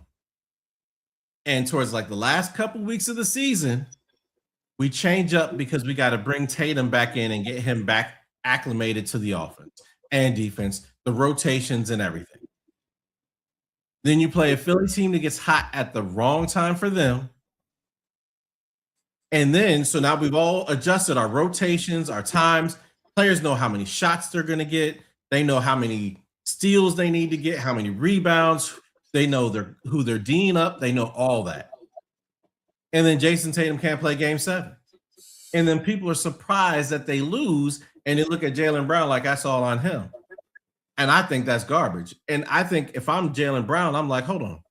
Why is it that my name has been brought up? It's not that my name has been brought up in trade conversations, because it was 1 for KD and then 2 for Giannis. No shame in either of those players. It's the fact that Tatum's name has never been brought up in those trade conversations. And I think that's the point where he's like, I am that guy. I am that dog. And I showed it to you. It's the reason why I got Eastern Conference Finals MVP. And it's the reason why I got the Finals MVP. And yet this dude, his name never comes up in trade talks. He's untouchable. But me, so maybe behind the scenes, they are all, teams probably did offer, and Boston went for a shot for the moon. Because honestly, you're still looking at they want 4 first-round picks. Mm-hmm. That's still shooting for the moon. You're right. They want, if they're gonna go backwards, they're like, well, we got to come with. We need something to build from. Yep. Right. So that's the one little. That's the point I make. So now, can we move over to the Miami part? Let's go to Miami. Talk to me about Miami. So I think Miami gave up way too much. Unless they got something hidden on that bench. I know. So now you only got Bam and Giannis. Who's shooting the threes? Who gonna shut down a guard that's putting up? Who gonna shut down Maxey from Philly? Right? Edgecombe. Right? Now I got this. I'm bringing up the roster because I forgot. They picked up Andrew Wiggins. Huh? The Heat. I heard you. I just can't believe you using Andrew Wiggins as the. I'm just saying that he's a serviceable player. Like, it's not like he ain't a scrub. I ain't saying he's a scrub either, because he can bust my ass anytime on the court. But look, there's limitations on their roster right now because you've got Nikola Jovic, you have Bobby Portis, you got Bam, and you got Giannis. So one of those probably needs to go because they all need that same space. But you got to trade that for 3-and-D players. Now, they do have a look. I hate to say it. I know you're going chirp on it because you're looking at the roster. But I think they got a guard on there from Illinois he was on his rookie year this year. But I don't think he's the answer. I don't, unless his game is gotten more well-rounded, I don't think he's the answer. I got a solution for. I'm listening. So there's this team out on the West Coast. Ooh, look, hold on. Let me see if I'm reading your mind. Mm-hmm. Golden State or Clippers? I got something different. Oh, okay. There's this team on the West Coast that got a star player, right? Okay. And then they have another star player who's a free agent. And what they did, though, they re-signed they're probably their third best player in the team. Oh, the Lakers. Yeah. So they signed AR to some pretty decent money, right? But I get it. You can't have Luka and AR and LeBron on the same team. There's no defense. That's not a winning team. And Luka apparently has said, hey, I want a defensive big man. I want someone down low. Obviously, he wants that because he knows I can't move. I can't sit down for extended periods. People going to blow past me. I need some rim protection. Yeah. To make me look not as bad defensively as I am. Well, they're not going to be able to do that and pay LeBron the money that LeBron, I think, wants. I don't think LeBron – so I think LeBron's kind of sitting there like, okay, you guys don't see me as a priority. I get that Luka's going to be the one.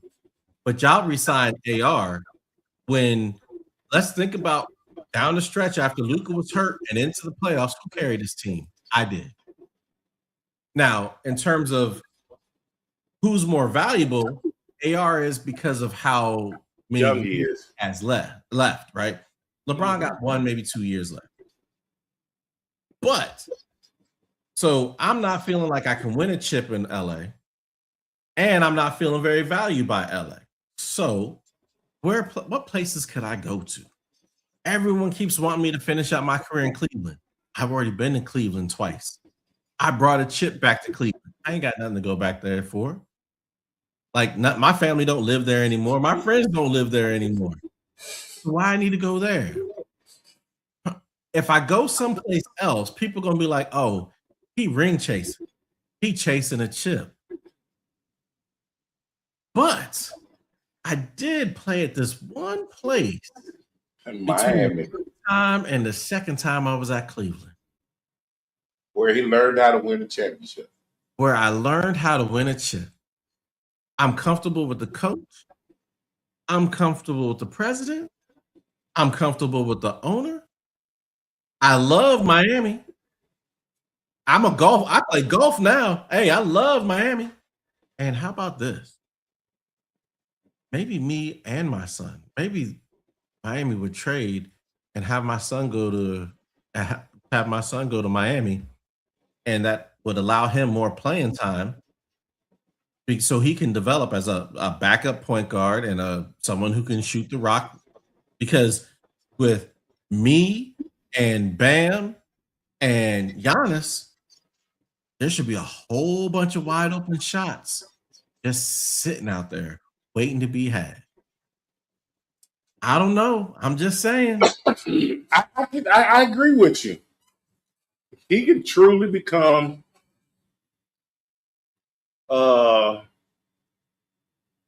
he can actually be the point guard. Mm-hmm. He does not need to. He don't have to be the primary scorer. Just like he did when LA won the chip. He played point, led the league in assists. You can't, as his physical abilities diminish, that's when you realize how good mentally LeBron is and how far ahead he is of other players in the game. Like, I was listening to Iman Shumpert explain the difference between Carmelo and LeBron. He said, Carmelo, if he felt like you couldn't do something, he'd be like, oh, I got to get another 5 points. I got to get another 5 points. I got to make up for it because you can't do it. He said LeBron would sit there and teach you, and how he held you accountable was if you were supposed to be in a spot and you weren't, he's throwing the ball anyway. And when you're not there and it's a turnover, when we go back and look at film, that was your rotation. That's where you were supposed to be. You weren't there. That's a turnover. He's That's on always you. going to make the right play. It's just your job to do your job. Hey, I'm just saying. There's going to be a lot of open shots up in Miami. They need some 3-and-D players. That's it. Yeah, that you hit it right there. 3-and-D. That's it. And the thing is, both of your big men can spread the floor. Yeah, more so Bam. Like, I think Bam can as a probably a respectable 3-point shooter. Giannis not so much, but Giannis and LeBron, hey, they free throw line, they want to come downhill on you. And they're gonna come downhill. Absolutely. So and you got a freight train and a luxury train. You ain't stopping them. You ain't pick your poison. Pick your poison. So I agree. I can see him going there. So yeah. I will because I have been paying attention to some of the free agent signings, some of the undrafted. There was a lot of talent that didn't get drafted. Green D, you got some players that are probably a little bit older who are free agents, probably trying to figure out, hey, where's the right fit for me to be? Well, guess what? One, I love the weather in Miami. It's always warm. So, and it got some scenery. It got some scenery in Miami, right? Yeah. No, it got the nightlife, and Florida ain't got no state taxes. So that money you give me go a little bit further than it would if I went to a place that had state anywhere else except for Texas. Yeah. So okay, I get to play with LeBron and Giannis. I'm just saying. The more I talk about it, the more I think about it, the more I'm like, that could be interesting. That could be. So I have a question. Yeah. Peterson in Utah. Yeah. I don't know. I don't like it. I'm not gonna lie. I don't like it. That sounds like another Donovan Mitchell move. I think he didn't want to go there, clearly. Yeah. But Utah said, hey, I'm taking you because I feel like you're the best player available, so I'm taking you. Well, that works at first because you got him under contract. But when that contract starts to run out and he don't want to sign, he gone. And everybody knows it. So you got to settle for what you get because you're going to get pennies to the dollar. And the closer he gets to the end of his contract, less value you're going to get in return. I was shocked that Ball from Arizona went so late. Ball. Hold on. I was thinking P. Yeah, P. You know what? At the beginning of the season, and I think it was first game of the season, he played tough. I think they beat Kansas. They played someone, and he was their best player. But after like game 5, he kind of disappeared. I think he had a little injury, and he came back. He did have a little injury, but I don't think I think he slipped for no reason. Well, and either they know something that we're not privy to, right? But I just don't see him falling that far. I think it was a great potential pickup. Because Phoenix got him ultimately, right? Yeah, he ended up. So he gets to stay home. But I think the problem that I saw with him is similar to where I think Cameron Boozer is going to have limitations. They don't got any hops. They are limited in terms of athletic. Yeah. So Koa, he's not 6'11". He's not 6'10", 6'11". He's 6'8". I got wing players who are 6'8", right? And you don't have rise. So I got to worry. That's that whole, are you going to be Larry Johnson power forward? Or are you going to be that tweener who can't eat through either, right? Yeah. And I worry about with Cameron Boozer. I think technically Cameron Boozer could be just like his dad. But one thing that his dad or he could be better than his dad and be. I ain't gonna. Now I want everybody to hear me say this before I say this. I'm not saying he can be better than this person, but he can walk. His game can walk that path. He can take that Tim Duncan role and walk that path. It just be good at the fundamentals, and that'll keep him in the league and make him a Hall of Famer. I'm gonna compare him to Kevin Love. I think he has a precise. That's more precise. A Kevin Love game. I think if he gets in the weight room, because when I saw from college, he's big, but he ain't got that strength. His daddy will move you out the way.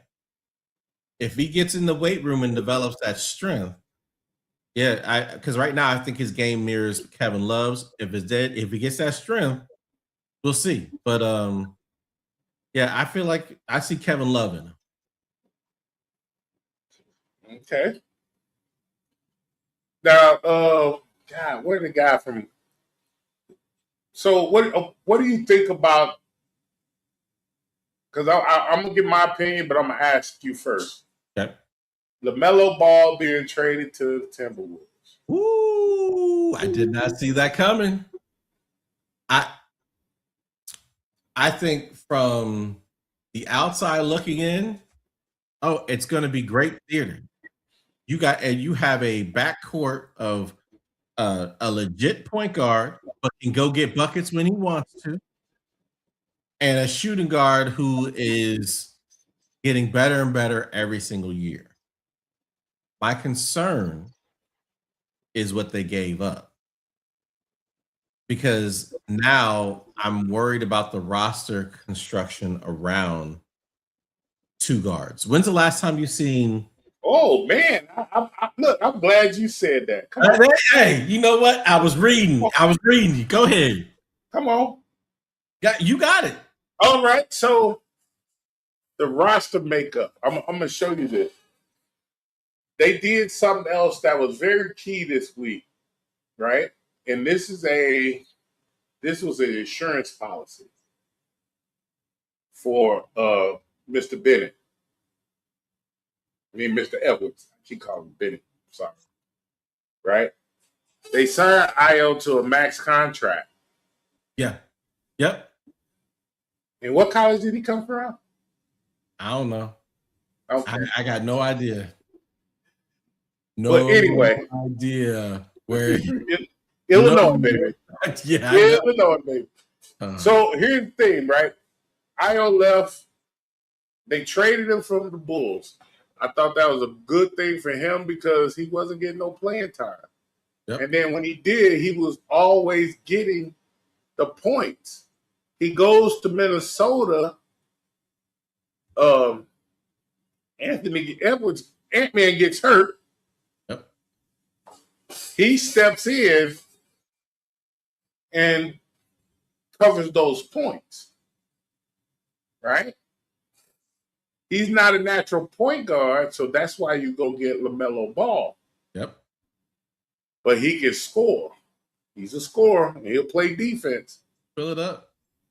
So the one thing I saw with that trade is they have many capabilities. The problem is, do they have enough basketballs? No. And that's why I said, when's the last time you've seen a team? I don't think I've seen a team with a point guard, shooting guard being the most ball-dominant players on a team win a championship since the Pistons with Dumars and Isaiah. Yeah, it doesn't happen in today's league. Yeah. But that team, I think that's going to be an interesting look. It'll be good. Like, I think it's good theater. I think it's going to be good to watch. I wouldn't be surprised to see both of them put up 40 plus in certain games where they both put up 40 and everyone's like, ooh, ah. But then when they get in the playoffs and they run up against San Antonio or Oklahoma City or Denver, they get their feelings hurt. So now here's my next question. De'Aaron Fox. You weren't on when I was on last time, so go ahead. Talk to me about De'Aaron. He's a goner. He is a goner. They gotta trade him or put him on the bench.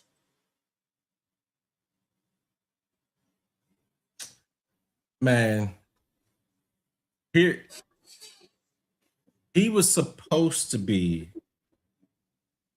the veteran of that team. You got a bunch of young guys that are running around playing 2, 3, and 4. He was supposed to be the veteran presence, even though he's 28, 29. How old is he? He's 28. He's like, right? He was supposed to be the veteran presence in order to help them get over the hump, guide them, right? This, in my opinion, is where a team like the Spurs could have benefited from someone named Chris Paul, right? Chris Paul, that guy. Yeah. That guy. He ain't got to get a lot of minutes. Nope. Just settle the team. Absolutely. But the problem with De'Aaron Fox is he played all them years in Sacramento. And you know what he didn't do when he was at Sacramento? Play defense. Or win. They didn't win much, right? So he doesn't know how to win games. And that's shown from his play. Bruh. He should still be dribbling around waiting for people to try to foul him instead of go for that layup. He should still be dribbling around. In the fourth quarter of game 5, the amount of shots that man was missing. Look, I liked De'Aaron Fox when he was at Sacramento. He covered those points. Damn near every game. I don't like him on this team. Now, and I don't want to put this all on him. I think it was a young team with a young coach that played like a young team with a young coach. But if I take De'Aaron out and put Chris Paul in, and I got these big 28-point leads at halftime, Chris Paul going to say, hey, it ain't even about scoring anymore, you guys. It's about defense stops. Yep, and making them work. That's it. Make them work. So we not going to run down the court and jack up a bunch of threes with 16 seconds left to go on the shot clock. I'm going to walk it up and take the full 8 seconds to get past half court. And I'm going to initiate the offense with 10 seconds left to go. And I think you did say that during the season that San Antonio should pick him up when his team that he was on decided to just let it go. Yeah. And so when you don't know how to win games, it shows. That's the guy you need. It showed up at the worst time for them. So yeah, but who do you trade? What do you get for him in return? I don't see. Thing is, you got to just get what you can get. I hate to say it that way, but it's a true fact. Yep. You got to get what you can get. If I can get a second or third, I get it. Okay, Jay just chimed in.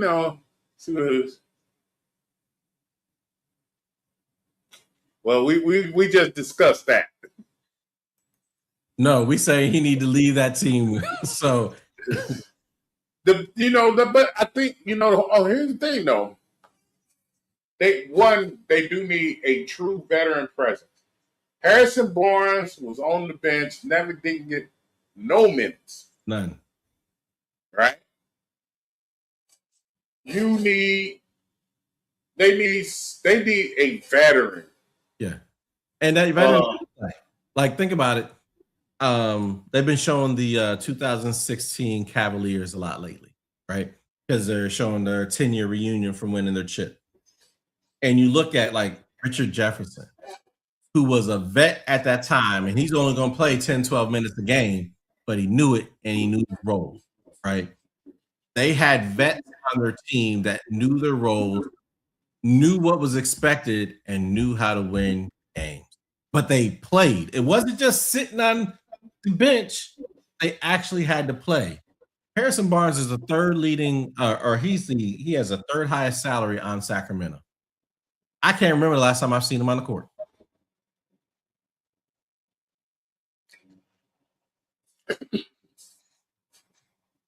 Dylan Harper is going to be he's going to be the point guard of the future. Yep. Right? Yep. But the problem is this was his rookie year. Right? Now he's going to have 1 year under his belt. But he has no guidance. Yes, he had a great championship run during that series. But can he produce that the whole year? Can he lead this team the whole year? Can he be the point guard that not looking to score every time he brings the ball over half court? Right. That could be trying to see which point guards are available right now in the NBA. And I keep first name always pops up as James Harden. No. So Trae Young gone, James Harden. Nobody wants him. That's not the player you want. Hold on. Okay. The beard. If you can get him to believe that he is not the primary scorer, and you put him on the bench, but it's not for that. It's, do you want the beard being the one to teach those younger players what it takes to win? No. And that's why I don't want the beard. No. He could be too influential in the wrong way for those players. I don't want that. But I am seeing CJ McCollum agreed to an extension. Kobe White agreed. Colin Gillespie, boy. That list's getting short. You know that, right? So Fred VanVleet. They're going to re-sign him in Houston. Well, he's got a player option. It's for $25 million. I think he's picking that up. They're going to re-sign. He's going to get an extension. It shows they need him more than he needs him. Hey. And he was out all year. You know, we did talk about this other guy that, he may play the 3, but the last time he won a chip, he did play the 1. We did speak about him. Yeah, this guy from LA that, Yeah. Who was a nutritionist. Yeah, like if Pop was still the coach. Oh, you already know he'd be selling him San Antonio all day. But come here and teach. That's right. But since Pop's not there, I don't think that's going to be the case. But yeah, man, like they need that point guard. They need that veteran presence. They need somebody to step in to say, I got you. Yep. I'm going to take this 5-minute period. Because it ain't got to be, I got to play 48 minutes. Not at all. About 5 minutes a quarter to either settle the team down or get the team a bucket. Yep. Because I think part of the problem, and this is why I chose the Knicks to win, part of the problem was Wemby was on the bench too much. Another part of the problem was Wemby was too busy floating around that 3-point line. Yep. And he should have been floating around that paint. Absolutely. Hey, I got a point guard for you. What was that? Marcus Smart. Oh, that big good. Plays hard defense. Can hit the 3. He plays. And he ain't scared to go to the cup. There you go. Marcus Smart. He's out there. In my opinion, those are the types of players that they should be looking at. He don't care if he starts or comes off the bench. You're still going to get the same value from him. Yeah. Yeah. You know we overtime, by the way. Ah, man, I'm late anyway, so it's up to you. You know, I'm enjoying myself. So, See, hey, look, this is what happens when you can have good dialogue about meaningful things without Jay coming in with his preposterous takes. It's philanthropy. That's right. I know he's listening. So yeah, I'm actually interested to see what Golden State is going to do with Jimmy Butler. I saw a trade. I did too, but that's the only way they get. That's the only way they get the claw. Mm-hmm. You see what I'm saying? Yeah, I saw that trade to the Clippers. I was like, oh, because they cannot work together. No, not at all. That ain't gonna work. The Claw and Jimmy Butler.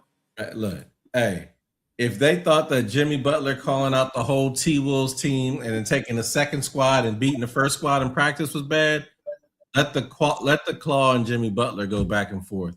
They blow the whole building up. Now, here's the funny part. What if they could get along?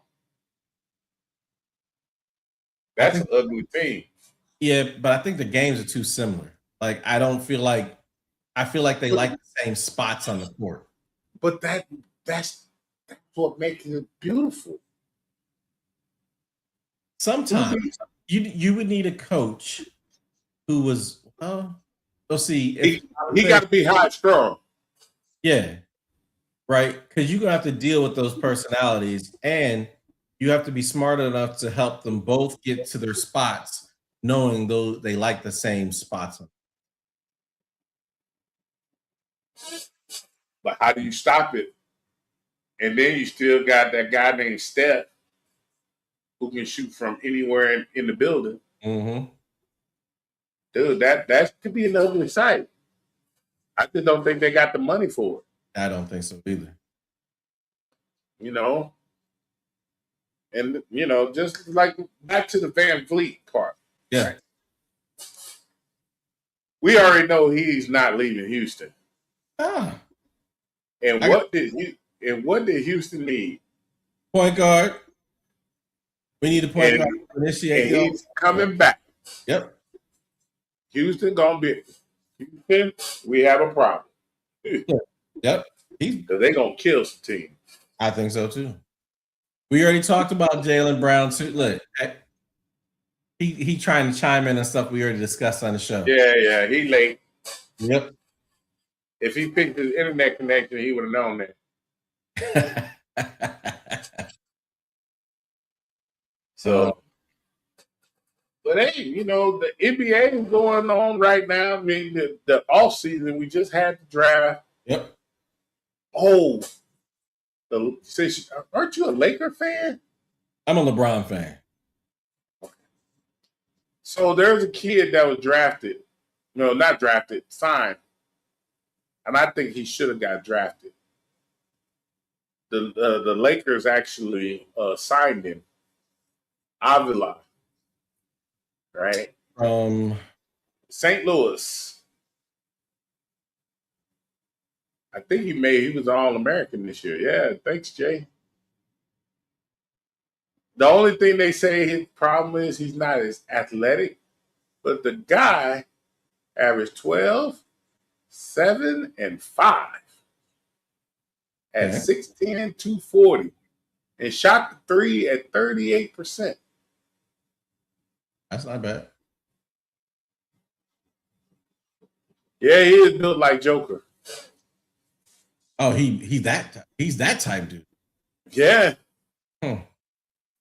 So I think they might if he can figure the league out fast, he could be a problem.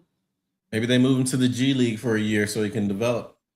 Yeah, that could be it. That could be it. So, you got anything else left on your topics? No, that's it. That's it. Look, we got to talk about the main things. We talked a lot about the World Cup, spent about an hour on that, and then we got talk about the draft, which obviously another significant thing. So yeah, we talked about the things that, in my opinion, are the most impactful and that matter right now. Okay. You want to close it out, or you got something else? No, I do have one thing. I'm actually trying to look the name up real quick.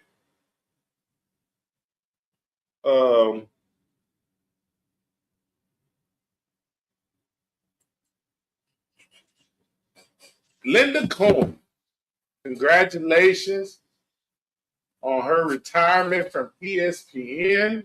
And she's been around for a while. She did 5,000 shows, the most out of all the hosts of ESPN.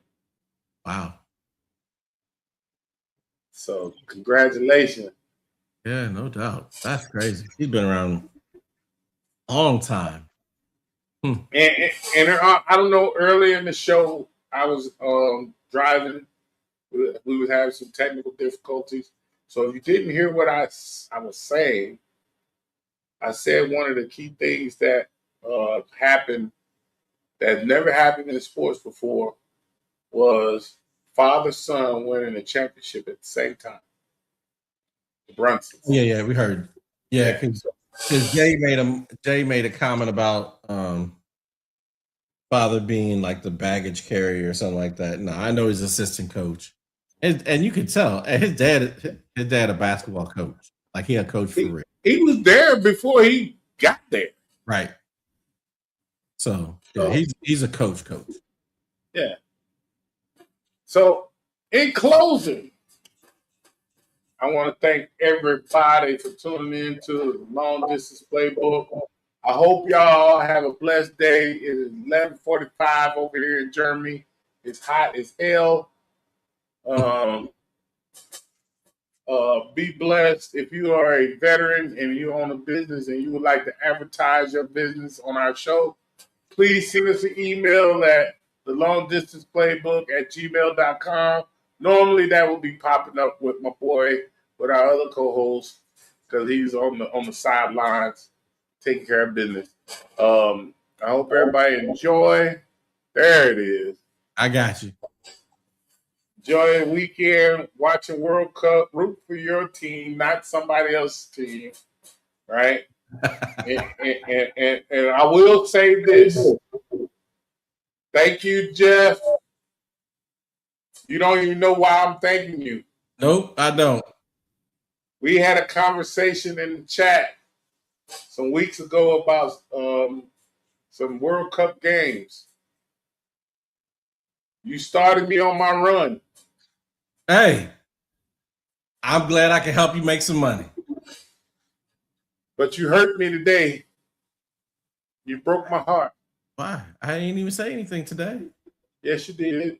Which game? You said Messi's not playing. Yeah. My bad. I'm just my bet. I didn't do that. My bet it went south because I already know. Because that game come on at 4:00 in the morning and my buddy be snoring. Yes, sir. And knowing me, because I know my bet, I'm gonna look at it right now.